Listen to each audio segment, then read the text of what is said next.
നമസ്കാരം. കന്യാകുമാരി മുതൽ കാസർഗോഡ് വരെ എന്ന യാത്രാ പരമ്പരയുടെ അടുത്ത അതിമനോഹരമായ ഒരു എപ്പിസോഡിലേക്ക് എവരെയും സ്വാഗതം ചെയ്യുകയാണ്.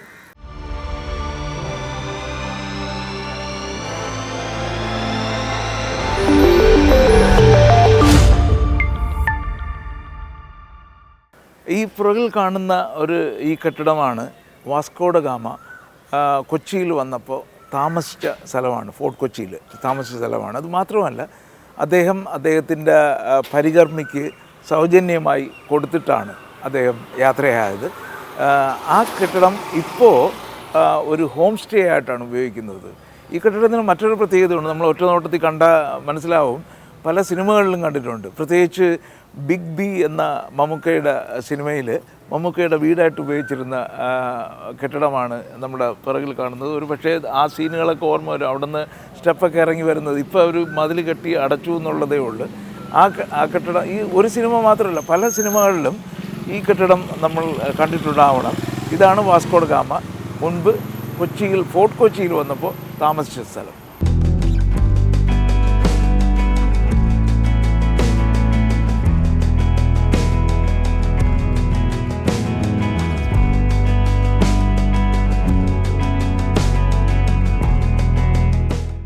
ഈ വാസ്കോ ഡ ഗാമ താമസിച്ചിരുന്ന ഈ കെട്ടിടം സ്ഥിതി ചെയ്യുന്നത് സെൻറ്റ് ഫ്രാൻസിസ് ചർച്ചിൻ്റെ തൊട്ട് ബാക്കിലായിട്ടാണ് വരുന്നത്. ആ സെൻറ്റ് ഫ്രാൻസിസ് ചർച്ചിലാണ് വാസ്കോ ഡ ഗാമയെ അടക്കിയത്.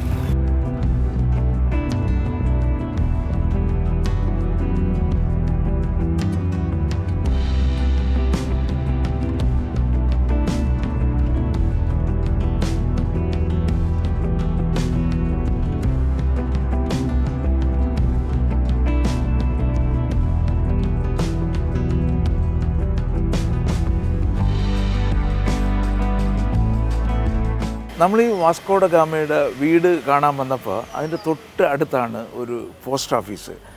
ആ കാലത്ത് തുടങ്ങിയ ഇതാണ് ഈ പോസ്റ്റൽ സംവിധാനങ്ങൾ എന്ന് വിശ്വസിക്കുന്നു. ഈ പച്ച കളർ പോസ്റ്റ് ബോക്സുകൾ നമ്മളാരും കണ്ടിട്ടില്ലല്ലോ. അന്നത്തെ പോസ്റ്റ് ബോക്സ് എന്ന് പറയുന്നത് കോൺക്രീറ്റിൽ നിർമ്മിച്ച പച്ച കളർ അടിച്ച പോസ്റ്റ് ബോക്സാണ്. അത് ഇന്നും ഇവിടെ പ്രിസർവ് ചെയ്യുന്നത്. അത് സെൻറ്റ് ഫ്രാൻസിസ് ചർച്ചിൻ്റെ തൊട്ട് ബാക്കിലായിട്ട് വരും. വാസ്കോ ഡ ഗാമ താമസിച്ച വീടിൻ്റെ തൊട്ട് ലെഫ്റ്റ് സൈഡിലായിട്ട് വരും. ഇതാണ് അന്ന് തുടങ്ങിയ പോസ്റ്റൽ സംവിധാനം എന്ന് നമ്മൾ വിശ്വസിക്കുന്നത് ആ കാലഘട്ടത്തിലാണ്. 1817 കാലഘട്ടങ്ങളിലാണ് തുടങ്ങിയെന്നാണ് വിശ്വസിച്ച് വരുന്നത്. അപ്പോൾ ഇതാണ് അന്നത്തെ പോസ്റ്റ് ബോക്സ്. ഇതാണല്ലോ നമ്മൾ കണ്ട് പഴകിയ പോസ്റ്റ് ബോക്സുകൾ. നമ്മൾ ഇവിടെ വരുമ്പോൾ ഇത് രണ്ടും കാണാൻ കഴിയുമെന്നുള്ളതാണ് ഇതിൻ്റെ വ്യത്യാസം. ആദ്യമായിട്ടുണ്ടാക്കിയ പോസ്റ്റ് ബോക്സുകളും പിന്നെ ഇപ്പോൾ നമ്മൾ കണ്ടു പഴകുന്ന പോസ്റ്റ് ബോക്സുകളും. അപ്പോൾ ആ കൊളോണിയൽ കാലഘട്ടത്തിലാണ് ഈ പോസ്റ്റ് ഓഫീസുകളുടെ പ്രവർത്തനവും ആരംഭിച്ചത് എന്നുള്ളതാണ് ഇതിൽ നിന്ന് നമുക്ക് മനസ്സിലാക്കാൻ കഴിയുന്നത്.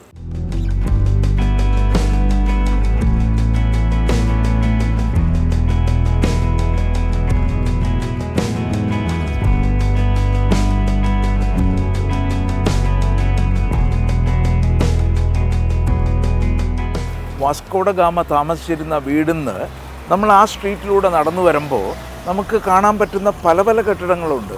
അപ്പോൾ ഇവിടെ വന്നപ്പോൾ 1740 നിർമ്മിച്ചതാണെന്ന് എഴുതി വച്ചിട്ടുണ്ട് ഇവിടെ.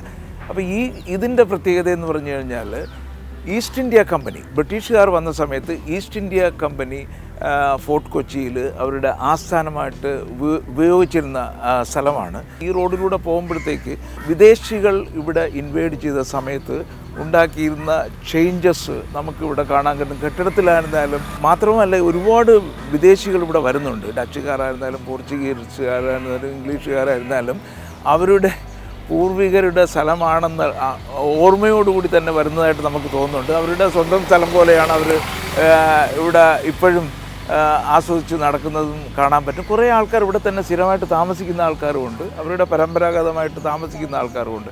നമുക്ക് മനസ്സിലാക്കാൻ പറ്റുന്ന ഈ ഹോം സ്റ്റേകളെല്ലാം പ്രിഫറൻസ് കൊടുക്കുന്നത് ഫോറിൻ ആൾക്കാർക്ക് വേണ്ടി മാത്രമാണെന്നാണ് മനസ്സിലാക്കാൻ കഴിഞ്ഞിരിക്കുന്നത്.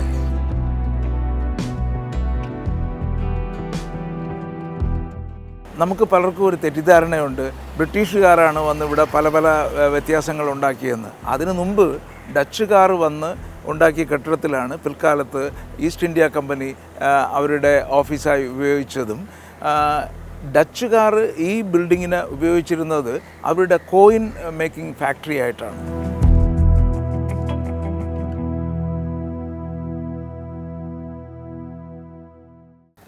ഇത് നമുക്കൊരു ഗ്രൗണ്ടായിട്ടാണ് തോന്നുന്നത്, അല്ലേ? ഗ്രൗണ്ടാണ്, ഇത് ഫുട്ബോൾ കളിക്കുന്ന ഗ്രൗണ്ട് പോലെ കിടക്കുന്നുണ്ട്. പക്ഷേ ഈ ഗ്രൗണ്ടിൻ്റെ പേര് പരേഡ് ഗ്രൗണ്ട് എന്നാണ്. എന്തുകൊണ്ടെന്നറിയാമോ? ഈ ഈസ്റ്റ് ഇന്ത്യ കമ്പനിയൊക്കെ ഇവിടെ വ്യാപാരത്തിനായിട്ടാണ് വന്നതെങ്കിലും അത് കഴിഞ്ഞപ്പോൾ അവർ നമ്മളുടെ അധികാരം പിടിച്ചെടുക്കാൻ തുടങ്ങിയല്ലോ. അപ്പോൾ അങ്ങനെ വരുമ്പോഴത്തേക്ക് അവർക്ക് ആർമിയും അവർക്ക് ഇന്ത്യക്കെതിരായിട്ടുള്ള ഒരു ആർമി ഉണ്ടാക്കി കാണുമല്ലോ ഡെഫിനറ്റായിട്ട്. അപ്പോൾ ആ സമയത്ത് അവരെല്ലാം പരേഡ് ചെയ്തിരുന്ന സ്ഥലമാണ് ഈ കാണുന്നത്. അതും ഈ വാസ്കോ ഡ ഗാമയുടെ വീടിൻ്റെ തൊട്ടടുത്ത് തന്നെയാണ് വരുന്നത്. ഇപ്പോൾ ഈ സ്ഥലം എന്ന് പറയുന്നത് സുനാമി വന്നപ്പോൾ ഈ ഫോർട്ട് കൊച്ചിയുടെ ആ ഏരിയയിൽ കുറച്ച് സ്ഥലം കുറഞ്ഞു സുനാമി വന്നതിന് ശേഷം. അതുകൊണ്ട് ഫോർട്ട് കൊച്ചിയിലെ കാർണിവൽ വരുന്ന സമയത്ത്, ഇപ്പോൾ കാർണിവലെല്ലാം നടക്കുന്നത് ഇവിടെയാണ്. ആ സമയത്ത് ഇവിടെ വലിയ തിരക്കായിരിക്കും. ഫോർട്ട് കൊച്ചിയുടെ കാർണിവലും ഇപ്പോൾ ഇവിടെ നടക്കുന്നു. പക്ഷേ ഇതിൻ്റെ പേര് പരേഡ് ഗ്രൗണ്ട് എന്നാണ്. അതുണ്ടായത് ഈസ്റ്റ് ഇന്ത്യ കമ്പനി ഇവിടെ കച്ചവടത്തിന് വന്നിട്ട് അവരിവിടെ സ്ഥാനം ഉറപ്പിക്കാൻ വേണ്ടി അവരുടെ ആർമിയെ ഉണ്ടാക്കിയ സ്ഥലം കൂടിയാണ് ഈ ഗ്രൗണ്ട്. നമ്മളിവിടെ നിന്ന് തൊട്ടടുത്താണ് ഡച്ച് സിമെട്രി ഉണ്ട്. ഡച്ച് സിമെട്രി എന്ന് പറയുന്നത് സാധാരണ സിമെട്രികളിൽ നിന്നും വ്യത്യസ്തമാണ്. നമുക്ക് അവിടെ ചെന്ന് കഴിഞ്ഞാൽ അത് മനസ്സിലാക്കാൻ കഴിയും. ഏതായാലും നമ്മൾ അതും കണ്ടിട്ടാണ് പോകുന്നത്. മാത്രവുമല്ല, ആദ്യത്തെ ഇംഗ്ലീഷ് മീഡിയം സ്കൂളും ഇതിൻ്റെ അടുത്താണ്. അതും ഒന്ന് കാണാൻ ശ്രമിക്കുന്നുണ്ട്. ഏതായാലും നമുക്ക് അങ്ങോട്ട് പോവാം.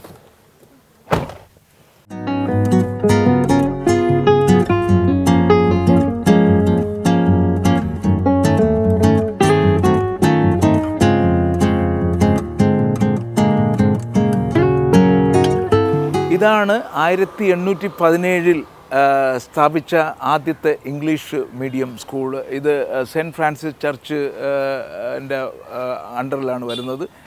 ഇന്നും ഇത് റണ്ണിങ് ആണെന്നുള്ളതാണ് നമുക്ക് പ്രത്യേകിച്ച് എടുത്ത് പറയാനുള്ളത്.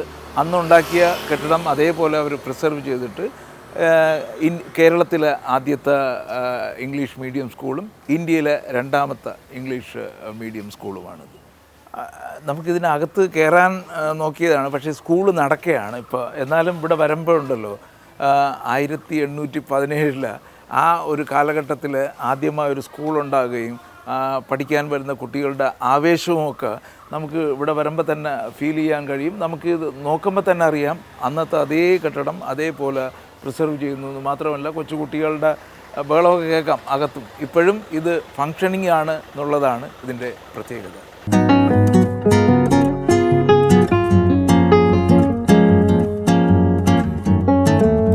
യഥാർത്ഥത്തിൽ ഫോർട്ട് കൊച്ചിയിൽ വന്നപ്പോൾ മനസ്സിലായത്, ഈ ഫോർട്ട് കൊച്ചി നമുക്ക് എക്സ്പ്ലോർ ചെയ്യണമെങ്കിൽ കുറച്ച് ദിവസത്തേക്ക് തന്നെ ഇവിടെ കറങ്ങി നടക്കേണ്ടി വരും.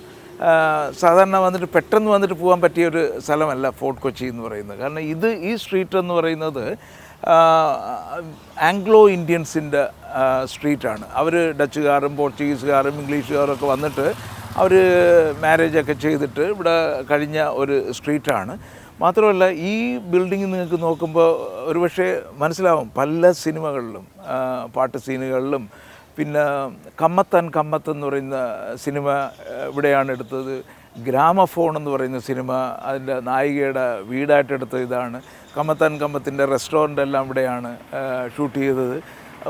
മാത്രമല്ല, ഇപ്പോഴും പല പാട്ട് സീനുകളിലും പല സിനിമകളുടെ പാട്ട് സീനുകളിലും ഈ സ്ട്രീറ്റ് അവർ ഉപയോഗിക്കാറുണ്ട്.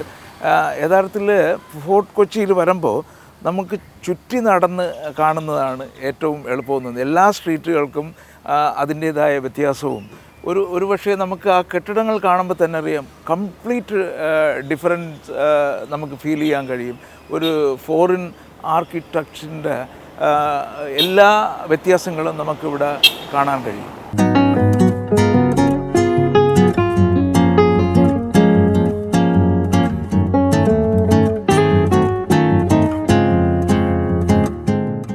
നമുക്ക് ഈ ആംഗ്ലോ ഇന്ത്യൻ സ്ട്രീറ്റിൽ വരുമ്പോൾ ഇതിൻ്റെ കെട്ടിടങ്ങളുടെ പ്രത്യേകത മനസ്സിലാക്കുന്നുണ്ട്.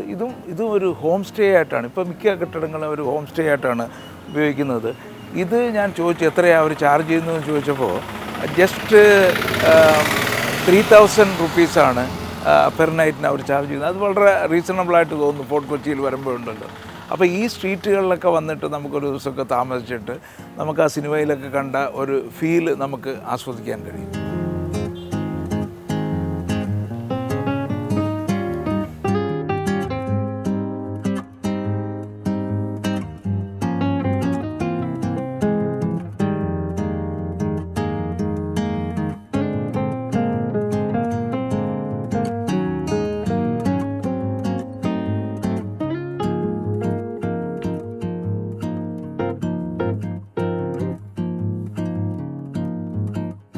ഞാൻ UK താമസമായിട്ട് 10-40 വർഷത്തിന് പുറത്തായതാണ്. പക്ഷേ ഇവിടെ കൊച്ചിയിൽ ഈ സ്ട്രീറ്റിലൂടെ നടക്കുമ്പോൾ ഉണ്ടല്ലോ, നമ്മൾ ഒരു പോർച്ചുഗലിലൊക്കെ പോയ ഒരു ലക്ഷണമാണ് കാണുന്നത്.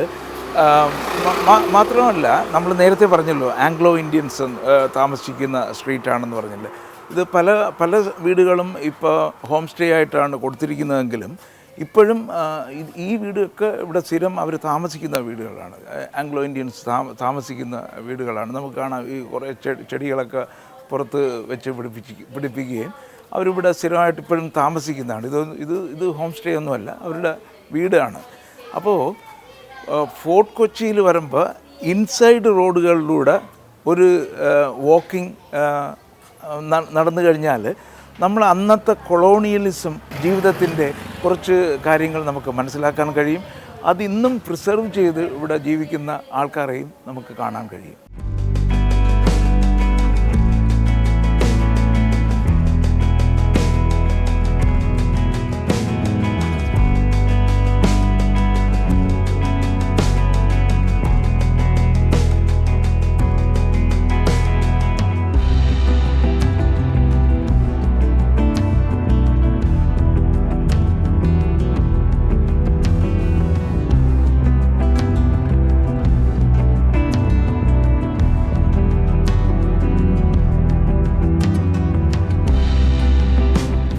സെൻറ്റ് പീറ്റേഴ്സ് ചർച്ചിൻ്റെ ബാക്കിലായിട്ട്, അതായത് വാസ്കോ ഡ ഗാമ താമസിച്ചിരുന്ന ആ വീടിൻ്റെ പുറകിലുള്ള സ്ട്രീറ്റുകളാണ് ഈ കാണുന്നത്.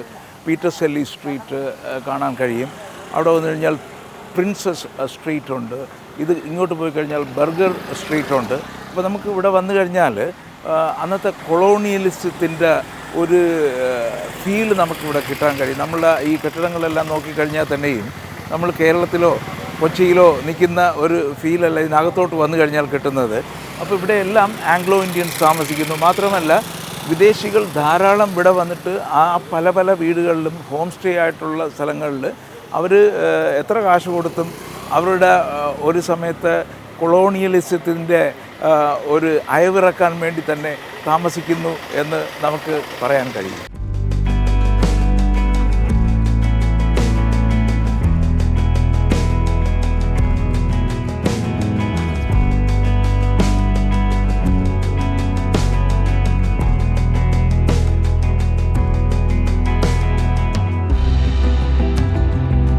നമ്മൾ ഈ സ്ട്രീറ്റിൽ വന്നപ്പോൾ വളരെ ഇൻട്രസ്റ്റിംഗ് ആയിട്ടുള്ളൊരു മറ്റൊരു കാര്യം കാണാൻ കഴിഞ്ഞു. ഇത് കാണാമല്ലോ, ഹൗസ് ഓഫ് യേശുദാസ് എന്നാണ്. ഇത് യേശുദാസിൻ്റെ വീടായിരുന്നു.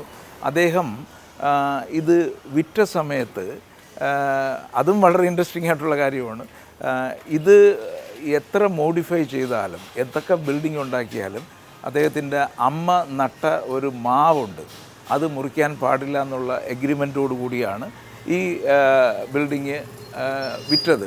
അപ്പോൾ നമുക്ക് ആ മരം നമുക്കിപ്പോഴും കാണാൻ കഴിയും. അകത്ത് പോയി കഴിഞ്ഞാൽ ശരിക്കും മാങ്ങ പിടിച്ച് നിൽപ്പുണ്ട്. ഈ കെട്ടിടത്തിനകത്താണ് ആ മാവ് സ്ഥിതി ചെയ്യുന്നു എന്നുള്ളതാണ് നമുക്ക് കാണാൻ കഴിയും. ഇവിടെ വന്നു കഴിഞ്ഞാൽ ഈ മാവ് നിൽക്കുന്നത് ഇതിനകത്താണ്, ഈ കെട്ടിടത്തിനകത്താണ്. ഈ ഇവിടെ മോളിലെല്ലാം അവരെല്ലാം കോൺക്രീറ്റ് ചെയ്ത് ഹോളൊക്കെ ഇട്ട് നിർത്തിയിട്ടുണ്ടെങ്കിലും ഇവിടെയാണ് വെള്ളം ഒഴിക്കുകയും ഈ മാവ് പുഷ്ടിച്ച് വളരുകയും ചെയ്യുന്നത്. നമുക്ക് മുകളിൽ പോയി കഴിഞ്ഞാൽ കൈകൊണ്ട് മാങ്ങ പറിക്കാം. ഈ ബിൽഡിങ്ങിനകത്താണ് നിൽക്കുന്നത്. അതന്ന് യേശുദാസ് ചെയ്ത ഒരു വലിയ കാര്യം തന്നെയാണ്. അദ്ദേഹത്തിൻ്റെ അമ്മയുടെ ഓർമ്മയ്ക്ക് വേണ്ടി അമ്മ നട്ട മാവ് ഇപ്പോഴും ഈ കെട്ടിടത്തിന് ഉള്ളിൽ ഉണ്ട് എന്നുള്ളതാണ്.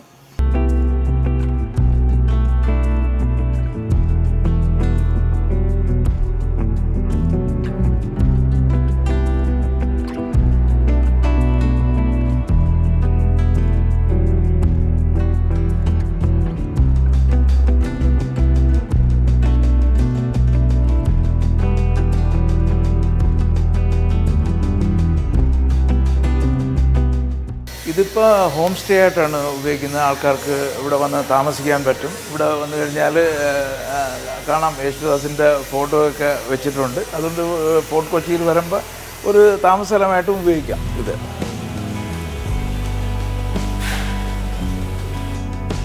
യഥാർത്ഥത്തിൽ ഈ മാവുണ്ടല്ലോ ഈ കെട്ടിടത്തിനകത്തുകൂടെ എല്ലായിടത്തും വ്യാപിച്ച് കിടക്കുകയാണെന്ന് തന്നെ പറയാം. ഇതിപ്പോൾ നമ്മൾ മുകളിൽ അവരുടെ റെസ്റ്റോറൻറ്റ് ഏരിയയിൽ വന്നിരിക്കുകയാണ്. അവിടെ വന്നാലും ഇപ്പോൾ താഴെ നിന്ന് നമുക്ക് കാണാം ഈ മാവ് ഇവിടം വരെയും ഇതിൻ്റെ മുകളിലോട്ടും പോയിരിക്കുകയാണ്.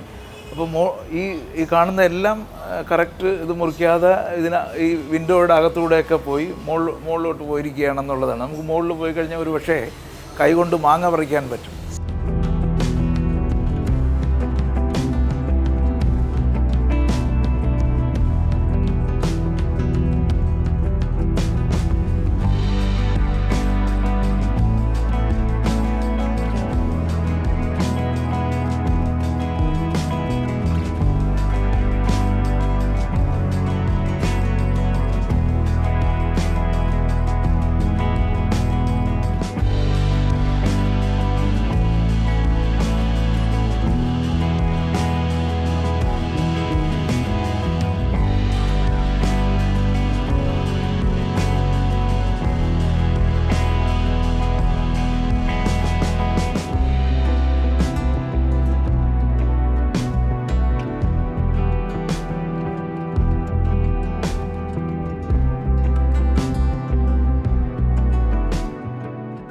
നമ്മളിപ്പോൾ എത്തിയിരിക്കുന്നത് ഫോർട്ട് കൊച്ചിയുടെ സൺസെറ്റ് പോയിൻറ്റിൻ്റെ ബാക്കിലാണ്. അവിടെയാണ് 1724 ഒരു ഡച്ച് സിമെട്രി ഉണ്ട്.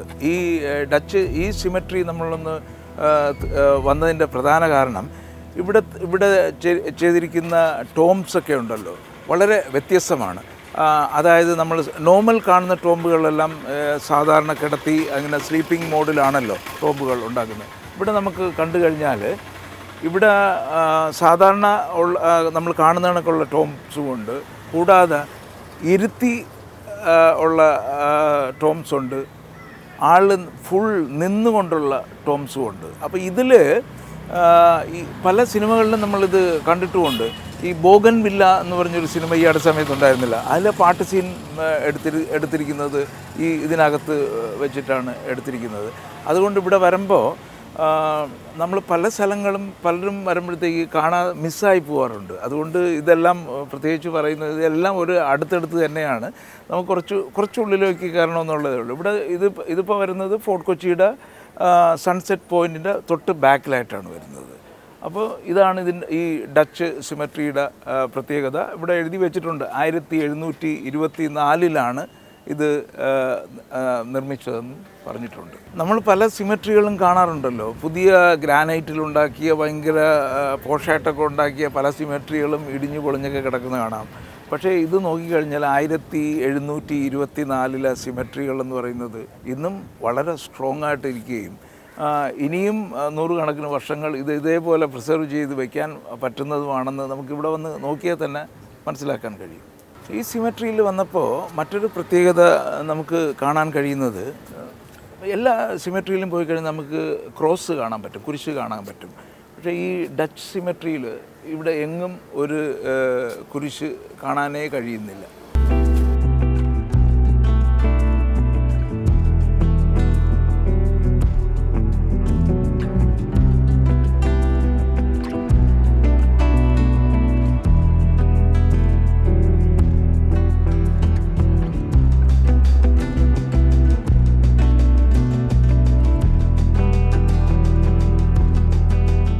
സെൻറ്റ് ഫ്രാൻസിസ് ചർച്ചിൽ നിന്ന് ഒരു 5 മിനിറ്റ് നടന്നാൽ നമുക്ക് ഫോർട്ട് കൊച്ചിയുടെ ബീച്ചിലെത്താൻ പറ്റും. നല്ലൊരു സാൻഡ് ബീച്ചാണ്. നമുക്കിവിടെ കാണാവുന്ന പോലെ വൈകുന്നേരത്ത് ആൾക്കാർ വന്നിരുന്ന് റിലാക്സ് ചെയ്യുന്ന സ്ഥലമാണ് ഫോർട്ട് കൊച്ചി ബീച്ച് എന്ന് പറയുന്നത്.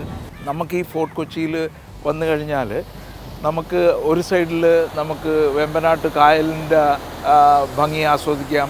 അവിടെ വേണേൽ ചെറിയ ബോട്ട് റൈഡ് എടുക്കാം. ഇങ്ങോട്ട് വന്നു കഴിഞ്ഞാൽ നമുക്ക് സീ സൈഡിൽ വരാം. നമ്മൾ ഈ പുറകിൽ കാണുന്ന പോലെ വലിയ വലിയ ഷിപ്പുകൾ വരുന്ന സ്ഥലം കൂടിയാണിത്.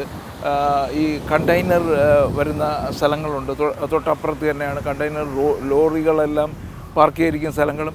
അങ്ങനെ വിവിധ തരത്തിലുള്ള കാര്യങ്ങൾ നമുക്കിവിടെ അനുഭവിക്കാൻ കഴിയും. ഒന്ന്, ഹോളിഡേക്ക് പറ്റിയ സ്ഥലം. രണ്ട് എന്ന് പറഞ്ഞാൽ ബിസിനസ് ഹബ്ബായിട്ടും നമുക്ക് ഇതിനെ കാണാൻ പറ്റും ഒരേ സമയം.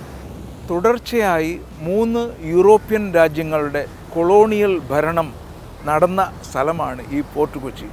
അത് ഒരു വലിയ പ്രത്യേകതയാണ്. 160 വർഷം പോർച്ചുഗീസുകാർ ഇവിടെ ഭരിച്ചു. അന്ന് അവരുണ്ടാക്കിയ പള്ളികളും മറ്റ് സ്ഥലങ്ങളും അതിനുശേഷം വന്ന ഡച്ചുകാർ ഇടിച്ചു കളഞ്ഞു എന്നുള്ളതുകൊണ്ട് കൂടുതൽ ഭാഗങ്ങളും അവരിടിച്ചു കളഞ്ഞിട്ട് ഡച്ചുകാരുടെ ഒരു കാര്യങ്ങൾ ഇവിടെ ഇംപ്ലിമെൻറ്റ് ചെയ്തു. അത് കഴിഞ്ഞ് 112 വർഷം കഴിഞ്ഞ് ഡച്ചുകാരുടെ ഭരണം കഴിഞ്ഞപ്പോൾ പിന്നെ ബ്രിട്ടീഷുകാരാണ് വന്നത്. അതിനുശേഷം 1947 വരെ ബ്രിട്ടീഷ് കൊളോണിയൽ ഭരണമാണ് ഇവിടെ നടന്നിട്ടുള്ളത്. അപ്പോൾ ഈ 3 യൂറോപ്യൻ ശക്തികളുടെയും ഭരണം ഇവിടെ അതുകൊണ്ട് തന്നെ വളരെ പ്രത്യേകത ഉള്ള ഒരു സ്ഥലം കൂടിയാണ് ഫോർട്ട് കൊച്ചി എന്ന് പറയുന്നത്. അത് മാത്രമല്ല, ഇവിടെ വന്നു കഴിഞ്ഞാൽ ഓരോ സ്ഥലവും നിങ്ങൾ പോയി സന്ദർശിക്കുമ്പോൾ അത് മനസ്സിലാവും അതിൻ്റെ കൊളോണിയൽ ഭരണത്തിൻ്റെ പ്രത്യേകതകൾ എത്രത്തോളം ഉണ്ടായിരുന്നു എന്നുള്ളത്. ഫോർട്ട് കൊച്ചിയിൽ വന്നപ്പോൾ നമ്മൾ സെൻറ്റ് ഫ്രാൻസിസ് ചർച്ചും വാസ്കോഡ ഗാമയുടെ കാര്യമെല്ലാം പറഞ്ഞല്ലോ. അതുപോലെ ഒരു പ്രാധാന്യം അറിയിക്കുന്നതാണ് ചൈനീസ് വ്യാപാരികൾ ഇവിടെ ഒരു സമയത്ത് ശരിക്കും വ്യാപാരം ചെയ്തിരുന്നു. ആ സമയത്താണ് ഇവിടുത്തെ ചൈനീസ് ഫിഷിംഗ് നെറ്റുകൾ ഇത്രയും സ്ഥാപിക്കപ്പെട്ടതെന്ന് പറയുന്നു. നമുക്ക് ഈ സൈഡിലൂടെ നടന്നു കഴിഞ്ഞാൽ ചൈനീസ് ഫിഷിംഗ് നെറ്റ് നമുക്ക് കാണാൻ കഴിയും. നമുക്ക് ഏതായാലും അങ്ങോട്ട് പോകാം.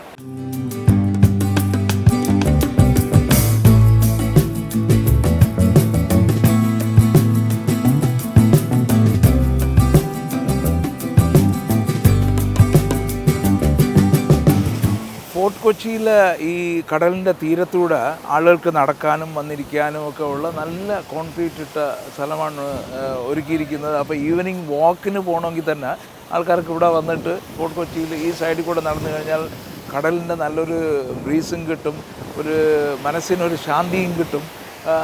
ഇത്തരം ആൾക്കാരെ കാണുകയും ചെയ്യാം. ഇനി വേറൊരു സ്ഥലമുണ്ട്, അവിടെ ഈവനിങ്ങിൽ ഭയങ്കര എൻ്റർടൈൻമെൻ്റ് ആണെന്ന് പറയുന്നത്. അങ്ങോട്ട് വന്ന് പോകണമെന്ന് വിചാരിക്കുകയാണ്. ഇവിടെ വന്നു കഴിഞ്ഞാൽ ഷിപ്പുകൾ വന്ന് അടിക്കാനുള്ള സ്ഥലം, നങ്കൂരമിടാനുള്ള സ്ഥലം കൂടെ ആയതുകൊണ്ട് കടലിൻ്റെ വേവ്സിന് വേറൊരു ആംഗിളിലാണ് വരുന്നത്. ഇപ്പോൾ നേരെ ഇങ്ങോട്ട് വരെയല്ല, ഈ സൈഡിലോട്ടൊക്കെ പോയിട്ട് പല സൈഡിൽ നിന്നും തിര വരുന്നതായിട്ട് നമുക്കിവിടെ വരുമ്പോൾ കാണാൻ കഴിയും.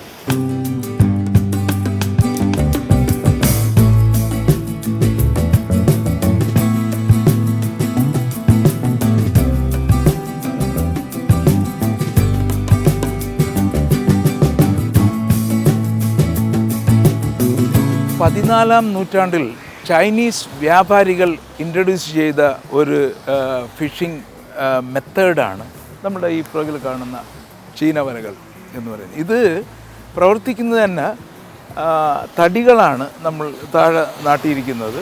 അത് കഴിഞ്ഞിട്ട് ഇവിടെ വന്ന് ഒരു ലിവറിലാണ് ഇത് വർക്ക് ചെയ്യുന്നത്. അപ്പോൾ സാധാരണഗതിയിൽ നമുക്ക് വൈകുന്നേരങ്ങളിലാണ് ഇത് ശരിക്കും ഇതിൻ്റെ പ്രവർത്തനം കാണാൻ കഴിയുന്നത്. ഒരു ചെറിയ ലൈറ്റും ഒക്കെ ഇട്ടിട്ട്, അപ്പോൾ ആ ലൈറ്റ് കൊണ്ട് അട്രാക്റ്റ് ചെയ്യുന്ന മീനുകളാവണം ഇതിൽ വന്ന് പെടുന്നത്. 2 സമയത്താണിത് പ്രവർത്തിക്കുന്നതെന്ന് പറഞ്ഞു കേട്ടു. ഒന്ന് രാവിലെയും നേരം പുലർച്ചെ സമയത്തും, ഒന്ന് വൈകുന്നേരങ്ങളിൽ ഈവനിങ്ങിൽ ചെറിയ ലൈറ്റും ഒക്കെ ഇട്ടിട്ടാണ് ഇതിൻ്റെ പ്രവർത്തനം. നമുക്കിവിടെ കാണാൻ കഴിയുന്ന കണക്ക് 100 കണക്കിന് ചൈനീസ് നെറ്റുകൾ ഇവിടെ ഉണ്ട്. അപ്പോൾ അന്ന് മുതൽ ഇത് ഇന്നും പ്രാവർത്തികമാക്കിക്കൊണ്ടിരിക്കുകയാണ്.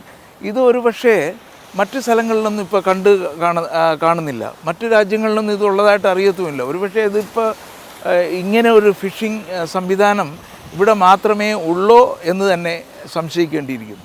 ഈ ഫോർട്ട് കൊച്ചിയും പരിസരവും എന്ന് പറഞ്ഞു കഴിഞ്ഞാൽ അപ്പോൾ നമ്മൾ എവിടെ ചെല്ലുമ്പോഴും നമ്മൾ ആലോചിക്കുന്നതാണ് എത്ര മനോഹരമായിരിക്കുന്നു, എത്ര സമയം നമുക്ക് സ്പെൻഡ് ചെയ്യാൻ കഴിയുന്നു എന്നൊക്കെ തോന്നാറുണ്ട്.